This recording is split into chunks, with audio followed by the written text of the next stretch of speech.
Hi there, this is Eugene Blanchard, and we're going to talk about how to remove a stubborn bearing. In this case, it's the bearings on my 2007 Jeep Compass, and this is on the transmission, and this is I think it's the input bearing here. It goes quite often, and then this is, I think, a balance shaft, but these two bearings go quite often. This one is the one that goes, and people say, okay, if you're going to change this one, might as well change this one since you got the cover off already. Very easy to take the cover off, right? There's 9 bolts. One of them is a little bit tricky, is there's one right here. This is the frame right here, and you have very little room. What I found is that if you put your wrench in here from on the other side in here, then you can get it out. There's one here you can get out here easy. This was the one that gave me the most grief, and that the rest came out very easy. This one I almost tripped. I was not very happy. You have to be careful of this one here. This is where the tranny fluid, so you have the cover, you take out this one, now you're going to start spilling tranny fluid all over the place, so make sure you have something to cover it there. What we're going to do is destroy the bearings to get them out. In order to destroy them, what we're trying to do is move the ball bearings inside so we can put a puller in. This is a little plastic piece here, so you just can get a screwdriver or a chisel and take it out and get access to the bearings. What you'll see is that here's the bearings. I've already got one out here. What happens is they have a sort of a soft metal retainer. It goes over each bearing, and then there's a little rivet, and it goes over a bearing. Use a chisel, hammer and chisel, and you can cut out this part. You'll have to take them all out because you're going to try and move all of the bearings. And that, it just takes time. It's not hard. It's soft. I did have to sharpen my chisel quite a few times.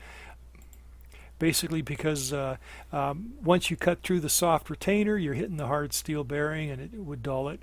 What you're also going to do is push in these areas in between the bearings, and you're going to play with that. What I found is that I used a bent screwdriver, which was really good for prying. So once I cut it with my chisel, then I could bend it. So here's an example. I cut it with my chisel, then I could just bend it up, and then I could use vice grips. I found vice grips work best for tearing out the bearing retainers. You could lock it on the material, and you could use it to pry against the housing, and you could just pull it all apart and damage it. And I've done it a little bit here. And by playing with it, you'll eventually get all of the retainers, and the bearings will now be able to move smoothly. And the idea is that you want to be able to push the bearings out of the way that you can get your bearing puller in here, right? Make enough room to get it into the slot here, and that. I made a tool. One of my tools that I made for the bearing was this tool here. The idea is I would center on the axle or the shaft here, that way, and then I would have an area that the bearing would slide onto, and this would also push against the axle shaft. These are what the tool looked like, a side profile. So we had a little piece that's centered in the transmission shaft, and then we had this side here would push against the transmission shaft, and the bearing would be here and would slide onto this part, so it had to be wide enough to get the bearing to slide on. I had another piece over here, and it might not be necessary, but it seemed to help keep the arms aligned. We'll see that in a second. And then I drilled a hole in here that matched my the center of my gear puller, so that way my gear puller was centered, it wouldn't wander, and all of this was all centered on the axle shaft. These are the dimensions. I'll just leave this up here for a little while. And then you can always pause on it if you're going to try and make one yourself. And of course this hole would depend on your gear puller. So this is what it looked like when it was set up. I would put it on the shaft. Here's the hole. It would be in there. And then I'd have my gear puller. It would be centered on here. I had the outer ring, which would help keep the arms aligned. Most videos recommend this style, right? So it's called a two-jaw thin puller or gear puller. And I went to get one on Amazon, and it was like a 4 to 8 week delivery weight on it, and I couldn't find it locally. And one of the problems is that there's no groove to catch on when you go to use this. When you pull a bearing, there's no groove, there's no lip for it to grab. So it's got these little arms here, and so it looks like they're kind of jamming it to get it to work. So I thought, well, if that's the case, that they're getting this to work, I will try and make some my own. So very first thing I tried was I modified the bolt. So I had a nice big long bolt here, and I ground it down so I had a nice little lip. And I tried it, and the problem, there was no lip to catch on, and it was very awkward. And what I also found is that standard bolts are quite soft and it would bend, right? So that didn't work. I had some existing jaws, and I thought, well, okay, I'm going to cut them shorter, put them in there, because I haven't used these in probably 15 years at least. And same problem, no lip to catch on, so neither of these worked. So I'm kind of glad I didn't get the other one. So what I came up with is a tool like this, right? So I used, I'll talk about how this works. It was basically you slide it in the slot and twist, and this would be the size of a bearing, right? So it would fit inside the bearing race. What I use is a bolt from a GM disc brake caliper, right? So these are one of the bolts. I'll show you what it looks like a little bit later. So it had some threads here. I turned down the threads on my lathe so it would fit inside my gear puller. I welded on a flat piece on here, and then I ground the profile, right? So I got this profile, and this would be so that way I could slide it in the slot and turn it, kind of like a key, right? If I look on the side, you can see that it's very narrow, and this was thin to slip in the groove, right? And once it was in the groove, then I could turn it, and this would fit in the race and pretend to be a bearing.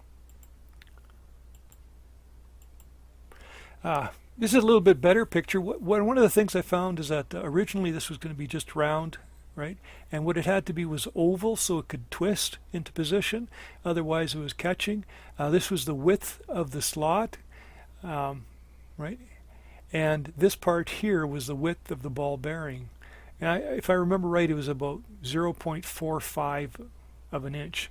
And this was about a 1/4 inch wide, right? So those are rough ones. And then all of down here had to clear, right? So it had to be able to twist in the slot, and all of this had to clear. So the idea is that I would take this, slide it in the slot, then twist it into place, and it worked quite well actually. So this is what the GM disc brake caliber bolt looked like. I had a bunch of these.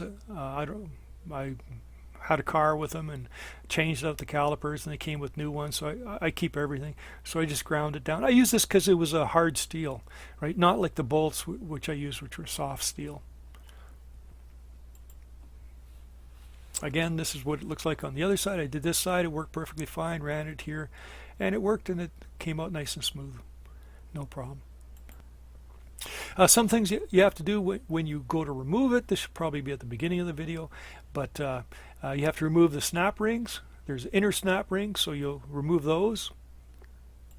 There's outer snap rings. You don't have to worry about them. They come out with the bearings. Their job is to prevent the bearing and the axle shaft from going in, right? So they limit it. So you don't have to worry about they pull out. I was worried about that if I had to remove them, but no problems. You install the outer snap ring and tap in new bearings using a big socket. I end up using my big sockets, 3/4 inch drive, a 1 3/16 inch diameter. I tried a 28 millimeter, but what happened, the 28 millimeter would snag on here, and I couldn't get it all the way in. So you need at least bigger than a 28 millimeter, like a 32 millimeter, some size, or an Imperial, a 1 3/16. You tap until you see the inner snap ring groove. This was actually something I didn't think about. I started tapping, then I was going, well, how do I know how far to tap it in?